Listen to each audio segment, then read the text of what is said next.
क्या आपने कभी सोचा है कि महाभारत जैसे भीषण युद्ध में यहाँ पे हर तरफ मृत्यु का तांडव मचा हो, तब द्रौपदी जैसी महान स्त्री के मन में क्या चल रहा होगा? आखिर ऐसी कौन सी घटना घटी कि स्वयं भगवान को अपनी सखी द्रौपदी की पादुकाएं हाथ में लेकर चलना पड़ा? और कैसे उसी एक रात ने महाभारत युद्ध की दिशा बदल दी? जानने के लिए इस कथा को अंत तक अवश्य सुनिएगा। महाभारत का युद्ध अपने चरम पर था। कुरुक्षेत्र की धरती प्रतिदिन वीरों के रक्त से लाल हो रही थी। भीष्म पितामह का पराक्रम ऐसा था कि उनके सामने बड़े बड़े महारथी भी टिक नहीं पा रहे थे। उनके बाणों से पांडव सेना लगातार क्षत विक्षत हो रही थी। दुर्योधन बार बार भीष्म पितामह पर आरोप लगाता था कि वे पांडवों के प्रति स्नेह रखते हैं और अपनी पूरी शक्ति का प्रयोग नहीं कर रहे। अतः ऐसी परिस्थितियां बनी कि भीष्म पितामह ने एक कठोर संकल्प ले लिया। इस समाचार ने पांडवों के एक शिविर में चिंता की लहर दौड़ा दी। उधर द्रौपदी का मन अत्यंत व्याकुल था। रात्रि का समय था, पूरा शिविर शांत था, लेकिन द्रौपदी की आंखों में नींद नहीं थी। जब कोई मार्ग दिखाई नहीं देता तब भक्त को अपने भगवान याद आते हैं।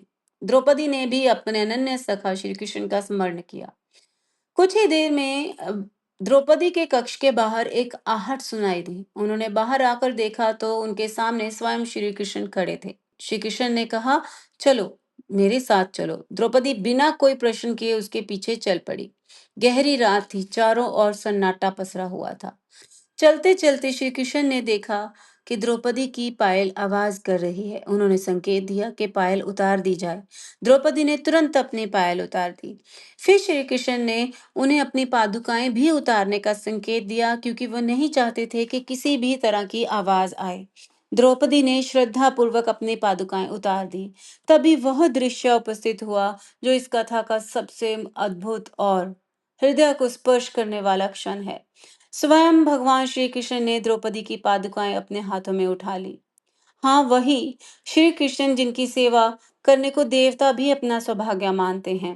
वही भगवान अपने भक्त और अपनी सखी की पादुकाएं हाथ में लेकर आगे बढ़ने लगे।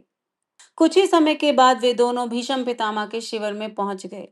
उस समय भीष्म पितामह भगवान श्री कृष्ण के ध्यान में लीन थे। श्री कृष्ण ने संकेत किया और द्रौपदी ने आगे बढ़कर पितामह के चरण स्पर्श करे।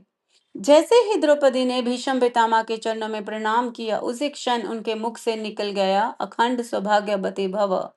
आशीर्वाद निकल चुका था। कुछ क्षण के बाद जब भीष्म पितामह ने नेत्र खोले तो उन्होंने अपने सामने द्रौपदी को और पीछे मुस्कुराते हुए श्री कृष्ण को खड़ा देखा। पितामह सब समझ गए। उन्हें ज्ञात हो गया कि यह सब श्री कृष्ण की अद्भुत लीला है। तब श्री कृष्ण ने संकेत दिया कि अब द्रौपदी का सौभाग्य अखंड हो गया है। जिस स्त्री को स्वयं भीष्म पितामह ने अखंड सौभाग्यवती होने का आशीर्वाद दे दिया हो, उसके पतियों का विनाश कैसे हो सकता है? इस प्रकार भगवान ने बिना शस्त्र उठाए, बिना युद्ध किए अपने भक्तों की रक्षा का मार्ग बना दिया। यही कारण है कि द्रौपदी श्री कृष्ण को केवल भगवान नहीं मानती थी, बल्कि अपना अनन्य सखा कहती थी। इस कथा से हमें सीख मिलती है कि भगवान को केवल पूजा पाठ से नहीं, बल्कि सच्चे प्रेम और अटूट विश्वास से पाया जा सकता है। जब भक्त पूरी श्रद्धा से भगवान को पुकारता है, तब भगवान केवल उनकी सुनते ही नहीं, बल्कि उनकी रक्षा के लिए स्वयं दौड़े चले आते हैं।